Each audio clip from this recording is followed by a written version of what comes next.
यह कहानी साए की आहट एक ऐसी खौफनाक हकीकत है जो रूह को कंपा देने वाली है। साए की आहट, एक शापित हवेली का सच। उत्तर प्रदेश के एक छोटे से गांव अंधियारी के छोर पर एक विशालकाय हवेली खड़ी थी। गांव वालों के लिए वो सिर्फ ईंट पत्थर का ढांचा नहीं, बल्कि साक्षात यमराज का द्वार था। लोग कहते थे कि उस हवेली की दीवारों में आज भी उन चीखों की गूंज दबी है जो दशकों पहले अचानक शांत हो गई थीं।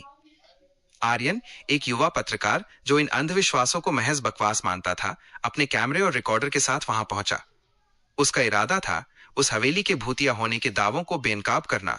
उसे क्या पता था कि वो बेनकाब होने नहीं, बल्कि खुद को खोने जा रहा है। हवेली में प्रवेश। शाम के 7 बज रहे थे।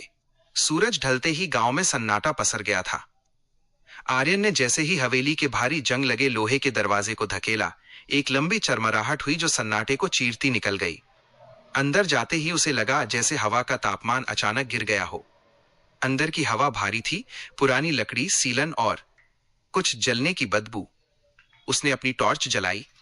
धूल भरी फर्श पर उसे कुछ पदचिन्ह दिखाई दिए। वे ताजे थे। उसने सोचा, शायद कोई और भी अंदर है। हेलो, कोई है यहां? उसने आवाज लगाई। उसकी आवाज दीवारों से टकराकर वापस आई, लेकिन एक अजीब से बदलाव के साथ। उसे लगा जैसे उसकी आवाज के पीछे कोई और भी धीरे से फुसफुसाया हो। है यहां। भूल भुलैया और वो कमरा। हवेली के अंदर का नक्शा किसी भूल भुलैया जैसा था। आर्यन ऊपर की मंजिल पर चढ़ा। सीढ़ियां हर कदम पर ऐसे चरमरा रही थीं जैसे कोई दर्द से कराह रहा हो। गलियारे के अंत में एक कमरा था जिसका दरवाजा आधा खुला था। अंदर से एक हल्की गुनगुनाहट सुनाई दे रही थी, एक लोरी जो बहुत ही धीमी और डरावनी थी। आर्यन ने कैमरा ऑन किया और कमरे के अंदर कदम रखा। वहां एक पुरानी नक्काशीदार कुर्सी अपने आप हिल रही थी। चर चर। जैसे ही टॉर्च की रोशनी कुर्सी पर पड़ी, वो रुक गई। कुर्सी खाली थी, लेकिन कमरे के कोने में रखे विशाल आईने में आर्यन ने जो देखा, उसने उसके खून को जमा दिया। आईने में वो खुद को देख पा रहा था, लेकिन उसके ठीक पीछे एक धुंधली सी आकृति खड़ी थी। एक औरत जिसके बाल फर्श तक लंबे थे और उसके पैर उल्टे थे। आर्यन तेजी से पीछे मुड़ा। वहां कोई नहीं था, लेकिन जब उसने फिर से आईने में देखा, तो वो आकृति अब उसके और करीब आ गई थी। उसके चेहरे की जगह सिर्फ एक काला गड्ढा था। अंधेरे का खेल। पसीने से तरबतर आर्यन ने वहां से भागने की कोशिश की, लेकिन अचानक उसकी टॉर्च बुझ गई। अंधेरा इतना घना था कि हाथ को हाथ नहीं सूझ रहा था। तभी उसे अपने कान के पास किसी की बर्फीली सांसें महसूस हुईं।